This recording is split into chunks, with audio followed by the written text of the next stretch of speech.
Ya, alhamdulillah acara Maha Islamic School berjalan dengan lancar. Ini acara wisuda, wisuda kelulusan dari TKB ke SD, dan ada 8 orang anak yang lulus dari Maha Islamic School, dan 3 orang anak sudah hafal juz 30 gitu kan, dan selebihnya dia masih mengulang-ulang gitu, karena masih TK kan, masih TKB.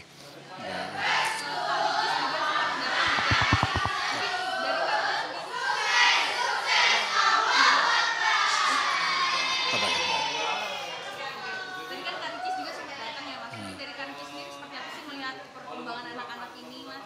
Ya, ini kan sekolah ini punya Ricis ya gitu kan, Ricis dan Oki. Jadi Ricis datang dan Ricis sangat senang sekali karena acara berjalan dengan lancar gitu. Mungkin dari Uma Oki sendiri ada seperti apa mungkin pesan-pesan? Ya, Mbak Oki nggak bisa datang karena umumnya lagi ujian. Dia ujiannya ada 11 mata kuliah dan sangat banyak ujiannya. Jadi diwakilkan sama Ricis gitu kan. Karena kalau Oki izin tidak ujian datang ke sini, otomatis dia akan ulang lagi tahun depan. Nah, jadi ya sekolah ini kan memang Ricis yang di depan. Kalau Mbak Oki kan di pesantren ya gitu kan. Dan saya di sini sebagai pengawas. Jadi alhamdulillah sekolah ini berjalan dengan lancar dan orang tuanya senang, anak-anaknya juga happy gitu kan. Ada 8 orang yang lulus, 3 orang hafal 30 hafal juz 30, dan mereka menampilkan seni-seni yang diajarkan sama guru-gurunya. Mas Rio juga kalau sekarang itu posisinya jadi sering bolak-balik Indonesia Hmm, ke Mesir gitu. ya. Seperti apa sih Mas ada kesulitan Ya, bolak-balik? saya setiap bulan bolak-balik Mesir Jakarta gitu kan. Paling lama mungkin saya di Jakarta tuh 2 minggu atau 1 bulan paling lama. Kemarin saya waktu Ramadan 2 bulan di Mesir, dan sekarang ini saya sudah 1 bulan lebih di Jakarta karena saya lagi ngurusin film Gaza yang tayang hari ini. Dan Mbak Oki kan sebagai produser eksekutif, saya sebagai produser pelaksana, otomatis saya banyak ngurusin di lapangan. Dan Mbak Oki kemarin sempat pulang 1 hari di Jakarta untuk gala premier. Dan lumayan menikmati, lelah juga ya, bolak-balik Jakarta Mesir. Tapi kita nikmatin lah gitu kan. Karena bagaimanapun bisnis saya dan Oki kan semua ada di Jakarta. Jadi kalau saya tinggal tidak pulang ke Jakarta kan otomatis kan nanti bisnisnya akan nggak berjalan dengan lancar gitu kan. Jadi otomatis saya bolak-balik ke Jakarta untuk ngurusin bisnis. Dan kita lagi launching film Gajah yang tayang hari ini gitu. Bahkan long distance marriage gitu. Mm-mm. Terus berpisah juga sama anak-anak. Yang paling kesulitan itu apa sih Mas? Rasa kangen kah atau Iya. Dan alhamdulillah sekarang kan zaman udah canggih kan. Jadi kita udah ambil video call tuh hampir tiap hari gitu kan. Ya paling lama 2-3 hari saya video call sama anak-anak. Dan kan ada grup juga kan. Kegiatan anak-anak tuh di grup dilaporkan di grup gitu kan. Saya punya ada grup guru-guru lesnya anak-anak gitu kan, yang namanya anak-anak. Jadi setiap hari anak-anak dikasih report tuh dan ngirim-ngirim foto-foto, video-video kegiatan dia gitu kan. Apapun kegiatan anak-anak disupport sama Oki dan saya juga gitu. Jadi anak-anak tiap hari tuh dia sekolah dari pagi sampai jam 3 sore tuh dia di sekolah, dan Oki pasti kuliah gitu kan dari pagi sampai sore. Dan pulang sekolah anak-anak tuh pasti les bahasa Arab atau bahasa Inggris sampai maghrib. Nah setelah maghrib anak-anak kegiatan olahraga setiap hari. Ada kuda, ada bola, ada gimnastik, apapun itulah. Nah hari libur itu di Mesir itu hari Jumat dan Sabtu. Nah itu libur itu lebih dilakukan lebih ke olahraga, kegiatan gitu. Jadi di Mesir itu anak-anak senang sekali, udaranya kalau lagi dingin, lagi musim dingin tuh otomatis anak-anak happy. Dari sore sampai malam tuh udara dingin, enak. Jadi kegiatan banyak di malam hari habis maghrib. Kalau di Jakarta kan habis maghrib jarang yang ada kegiatan ya. Paling kegiatan di Jakarta itu kan Sabtu Minggu ya. Sabtu Minggu baru ada kegiatan bola atau apa gitu. Kalau di sana tuh hampir setiap hari anak-anak kegiatan olahraga gitu. berarti kan anak-anak tuh kegiatannya tuh padat banget gitu Mas. Hmm. Tapi ada nggak sih momen mereka tuh nangis sampai temennya atau Mas Denny sendiri mungkin yang nangis Iya. sama anak-anak? Jadi anak-anak kalau dari pagi sampai sore kan udah sekolah. Jadi kan otomatis kan Oki sekolah juga kan. Jadi nggak ketemu Oki juga. Walaupun Oki di rumah pun anak-anak pun pasti nggak ketemu Oki gitu. Habis pulang sekolah jam 3 pasti anak-anak khusus bahasa Arab. Perjalanan dari sekolah ke rumah itu mungkin setengah jam anak-anak bisa tidur siang di mobil. Langsung les bahasa Arab atau bahasa Inggris setiap hari gitu. Nah setelah itu pada maghrib pasti ada anak kegiatan sampai jam 9-10 malam. ya paling 2 jam lah kegiatan olahraganya dari jam 7 sampai jam 9. Nanti jam 9 sampai jam 10 anak-anak kerjain PR. Gitu, kerjain PR itu mungkin sampai jam 11 paling malam. Anak-anak istirahat jam 11. Nanti besoknya jam 5 atau jam 6 anak-anak udah bangun. Gitu. Hmm. Iya. Jadi saya sama Oki, apapun anak-anak suka apapun saya support gitu kan. Jadi anak-anak kalau mau les sampai Khadijah pun suka bola, ya walaupun dia perempuan saya kasih gitu. Karena di Mesir ada perempuannya, ada liga perempuannya. Jadi saya kasih dan ya alhamdulillah Khadijah suka gitu kan. Dan kudanya pun juga setiap hari kuda itu Khadijah tuh latihan kuda tuh hampir sepekan itu bisa 4 kali. Gitu selebihnya dia bola. Kalau bola sepekan 2 kali gitu. Dan kalau Ibrahim dia bola dan bahasa Arab, bahasa Inggris.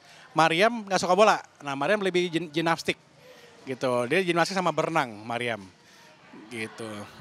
Jadi kalau Maryam itu otomatis saya akan tempatkan di Maryam tuh pasti dia di Al Azhar. Karena Maryam itu sekolah di Al Azhar di Mesir dan hampir semuanya bahasanya bahasa Arab gitu kan, tulisannya bahasa Arab. Jadi Maryam lebih di Al Azhar. Ya, itu kan hafalannya targetnya itu kalau kelas 4 SD itu target hafalannya itu hampir 8-10 juz. Lebih banyak. Kalau Khadijah Ibrahim kita masukkan ke sekolah internasional yang itunya guru pakai bahasa Inggris gitu. Tapi bahasa Arabnya dapetnya di tempat bermain. Tempat kayak les-les ini kan ketemu orang-orang Mesir jadi ngomongin bahasa Arab.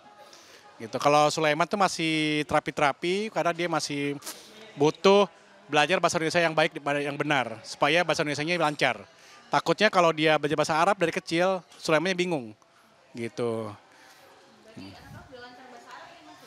Ya yang paling lancar sih Maryam sama Ibrahim ya gitu. Khadijah pun sedikit-sedikit bisa lah gitu kan. Tapi kalau Maryam yang paling fasih bahasa Arab, Maryam. Kalau Khadijah sama Ibrahim tuh lebih ke Inggris. Tapi untuk hari-hari ketemu teman-temannya ngomongnya di bahasa Arab gitu. Gitu.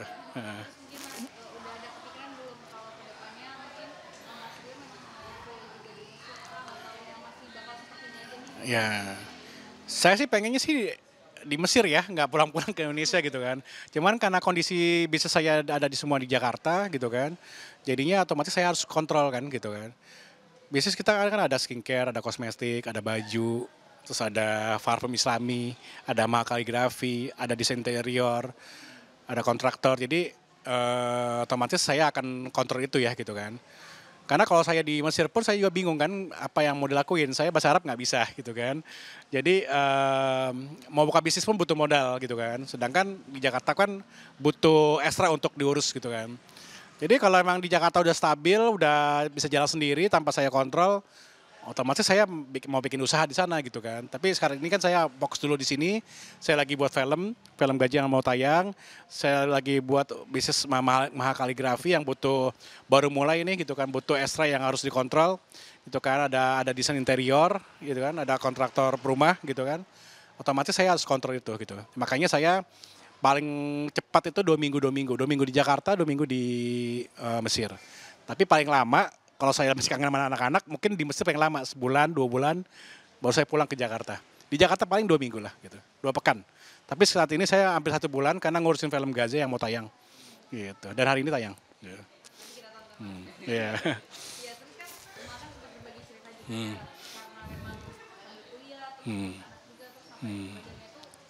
Iya. Ya, ini saya hampir sebulan ya saya di Jakarta ketemu anak-anak, saya kangen juga sama anak-anak karena saya ngurusin film Gaza ini yang mau tayang hari ini. Otomatis kebagi dan Okinya pun lagi ujian. Jadi anak-anak pun suka komplain juga gitu, Uma belajar terus gitu. Karena kalau nggak belajar Uma nggak bisa jawab gitu kan. Karena kan susah tuh. Ada pelajaran 11 pelajaran yang dimana tuh nulisnya Arab kan gitu, bacanya Arab. Ada ujiannya lebih ke ujian tafsir, Quran tulis, komputer, hadis, tasawuf, banyak lah ada 11 mata kuliah yang harus di Oki pelajari. Dan di mana Oki pun baru 3 tahun ini kan dia belajar bahasa Arab kan gitu kan. Jadi bagaimanapun kan bahasa Arab itu susah ya, nggak gampang. Apalagi Arabnya ada 2 bahasa, Amiyah dan Fushah gitu kan. Gitu. Jadi anak-anak komplainnya itu aja. Tapi kalau walaupun di rumah kan anak-anak kalau mau tidur kan anak-anak sama Oki kan. Jadi pas lagi mau tidur itulah momen-momen anak-anak cerita tentang kegiatan mereka. Gitu. Dan Dan kita punya grup ya, grup sama yang, jadi anak-anak itu dibantu dengan kakak-kakak santri di sana. Kan ada mahasiswa Mesir yang bantuin kita gitu kan. Ada mahasiswa tuh ada berapa lah di sana. Dia nyambi dan kita minta bantuan mereka untuk ngajarin anak-anak mata pelajarannya gitu kan, gitu. Lesnya nemenin anak-anak gitu kan. Otomatis ada grupnya. Nah, di grup itu dilaporkanlah kegiatan anak-anak. Semua kegiatan anak-anak difoto, divideoin. Jadi saya masih kontrol tuh anak-anak. Apa aja dia lagi main bola, saya anak yang kakaknya nemenin tuh ngirim videonya ke grup gitu. Jadi ya alhamdulillah saya tahu kegiatan anak-anak itu karena setiap kegiatan anak dikirim ke grup gitu sama kakak-kakak santrinya. Jadi kalau misalnya Uma lagi sakit gitu Mas, berarti yang dampingin siapa sih Mas kalau di sana? Iya, jadi kita ada itu, ada mahasiswa yang part time di rumah kita gitu kan. Jadi kita ada 3-4 orang yang nemenin gitu kan. 3-4 orang itu mahasiswa di sana gitu kan. Jadi kalau dia kuliah, dia libur. Jadi misalkan dia libur 15 hari, berarti 15 hari dia orang yang berbeda gitu.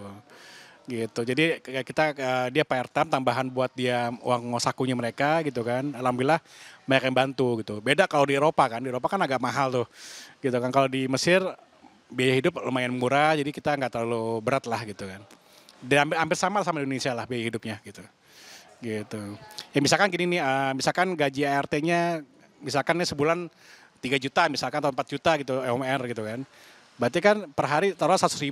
Nah, atau 200.000. Nah, itu per hari dihitung per hari gitu.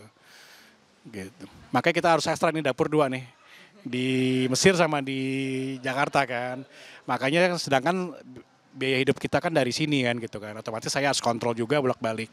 Saya pengen di sana gitu. Cuman kalau di sana kan otomatis saya harus buka bisnis lagi kan, nggak mungkin saya kerja sama orang di sana gitu kan. Bahasa Arabnya gimana? Ya kalau mau bisnis saya akan buka restoran mungkin di sana kayak dulu lagi. Kalau bisnis sana mungkin saya akan buka bisnis homestay mungkin gitu kan atau sewa mobil, rental mobil mungkin gitu kan. Apapun itulah. Yang paling mudah ya berdagang ya. Antara buka restoran atau buka toko lah di sana gitu kan. Gitu. Kalau di Indonesia berarti makanan selalu beli kah atau gimana? Nah, dan alhamdulillah untuk makanan kita mudah, kita makanan Indonesia. Jadi kita menggaji mahasiswa atau yang sudah lulus yang tinggal di sana untuk masak buat rumah kita. Kita gaji per bulan sesuai dengan kayak di Jakarta, tapi makanannya kita yang beli gitu, kita yang support gitu. Dia masak di rumahnya dia, setiap hari diantar ke rumah gitu. Jadi alhamdulillah anak-anak makannya makanan Indonesia gitu. Gitu. Kalau Mas Rionya yang di Indonesia ini Hmm. makannya pasti jadinya beli terus atau Ya, kalau saya di Indonesia terus terang saya di rumah tuh jarang makan di rumah ya. Saya kan seneng jalan, seneng meeting sama orang di luar. Jadi berusaha saya di rumah saya nggak makan. Kenapa saya nggak makan di rumah? Karena di luar saya makan lagi. Nah kalau saya makan di rumah juga, di luar juga makan, otomatis saya gemuk kan. Otomatis saya lebih senang siang saya sore itu baru makan gitu kan. Meeting baru makan gitu kan. Gitu. Karena kalau saya di rumah makan, di luar makan, jadi saya agak gemuk gitu kan. Makanya saya agak sedikit stabil badan. Karena siang saya nggak makan, sore baru saya makan. Gitu. Iya. Iya, saya hampir tiap hari keluar, jadi otomatis saya lebih senang makan di luar dibanding di rumah gitu. Iya. Heeh. Hmm. Isu yang mana tuh? Ya, itu hoax ya. Kan Wakil sudah informasi itu hoax gitu kan. apa pesan dari Mas Rio gitu biar ini hoaxnya nggak nyebar kemana-mana? Ya, saya juga bingung ya mau gimana, saya mau lapor kemana pun buat apa juga gitu kan. Pikir itu berita hoax gitu kan, dan itu pun berita-berita yang apa ya, itu pun ada nangis-nangis tuh perempuan saya nggak tahu siapa itu gitu kan. Itu pun berita, setahu saya itu berita di daerah orang anggota DPR yang poligami. Itulah, itu bukan saya gitu kan. Jadi ya itu berita yang nggak tahu dari mana gitu. Apalagi Mbak? Berarti dari Uma sendiri ada tanggapan nggak tentang berita kayak mengganggu? Ya kita kan sudah di entertainer udah hampir 11 tahun ya, 12 tahun. Dipikir berita kayak seperti itu gimana, saya nggak mungkin ladenin satu-satu persatu. Ya udah selagi ya insya Allah nggak ada masalah gitu kan. Dan itu bukan apa-apa gitu kan. Gitu. Nggak dibawa pikiran gitu juga sama Uma? Iya, cuman ya untuk teman-teman yang masukin berita itu otomatis apa saya nggak tahu itu beritanya apa dia butuh traffic di YouTube-nya gitu kan. Kita nggak tahu apa butuh berita gitu kan. Sehingga Mbak Oki yang disambung pautkan gitu kan. Itu ceramah Mbak Oki yang dipotong-potong. Mbak Oki ceramah tentang poligami yang dimana berita itu ya kan Oki kan cerita tentang poligami. Terus yaudah dipikir Oki yang dipoligami gitu kan. Padahal itu temannya yang dipoligami yang cerita dengan Oki gitu. Dan berita-berita yang di YouTube itu gitu saya nggak tahu ya teman-teman yang punya yang memasukkan berita itu otomatis kan dia ya saya ditransfer pahala kan sama mereka yang gitu. Gitu. Ya itu nggak benar gitu nggak buat apa juga gitu kan. Gitu. Mungkin terakhir Mas, Hmm. setelah bikin film, Hmm. kedepannya apa lagi nih mau Hmm. akan bikin hal-hal baru lagi nih Mas? Dari sana. Yes, kalau film Gajah ini sukses gitu, otomatis saya bisa bikin film-film berikutnya kan. Ya, yang pasti saya akan bikin film yang sejenis gitu kan. Karena di sana kan ada tentang donasi untuk Palestina 40%. Film ini keuntungan 40% buat Palestina. Dan 60% lagi buat film-film berikutnya. Karena bagaimanapun kan film itu butuh modal besar. Nggak mungkin dong keuntungan saya kasih semua ke Palestina, nanti kita nggak bisa punya karya lagi. Nah dengan itu kan kita punya karya berikutnya untuk menyumbangkan selanjutnya ke Palestina gitu. Hmm. Hmm. Ya udah dan lagi Mbak, lagi ya yang bisnis kaligrafi ya. Oke. Iya. Ya dan saya pun pulang ke Jakarta pun lagi bisnis kaligrafi gitu kan. Kaligrafi itu santri-santri yang mengerjakannya semua gitu kan. Nah, bisnis kaligrafi ini 30/3 untuk pesantren Mas Nurul Fas. Karena bagaimanapun Mbak Oki kan butuh karena selama ini kan Mbak Oki kan sapai dakwah tuh untuk pesantren gitu kan. Nah, sekarang ini nggak bisa otomatis kan butuh usaha yang dimana untuk menghidupkan pesantren gitu kan. Nah, jadi akhirnya kita bikin bisnis mahal kaligrafi yang untuk menghidupkan sepertiganya itu buat pesantren Mas Lufas gitu. Seperduanya lagi untuk siapa? Ya satu lagi yang pengelola dan investornya gitu. Nah, bisnis kaligrafi ini baru berjalan belum setahun gitu kan. Kita masih meraba-raba lah gimana seperti marketing ini kan bisnis baru kan. Banyak orang yang maksudnya jarang yang buat seperti ini gitu kan. Ini bisnis segmented. Kenapa saya bisa kaligrafi? Karena kan saya ada bisnis desain interior yang dimana banyak klien-klien minta ada kaligrafinya gitu kan, rumahnya ada kaligrafinya. Nah, otomatis kita butuh workshopnya kan. Nah, situlah kita buat gitu. Jadi otomatis saling beriringan lah, Maha Kaligrafi dan Maha Desain di mana saling membutuhkan gitu kan. Maha Kaligrafi butuh desain kaligrafi dan kaligrafi butuh workshopnya. Jadi kita bikin gitu.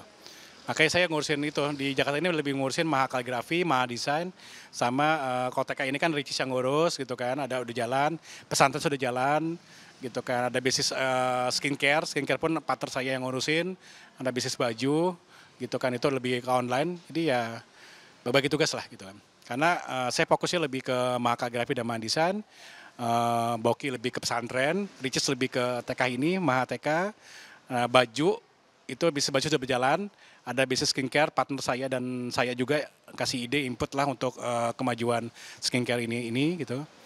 Itu sama parfum Islami partner saya yang ngurus juga gitu. Jadi kehidupan saya dari sana gitu kan. Gitu. Ya, pengen sih dulu saya punya restoran kan. Jadi ya pengen buka restoran, cuman butuh modal ya. Cuman saya satu di jalan, ada untung baru jalan lagi. Tapi kalau selagi belum untung, masih belum jalan, saya perbaiki dulu sampai untung gitu. Jangan belum untung kita udah buka lagi gitu kan. Ya, gitu. Oke. Ya. Ya, kasih.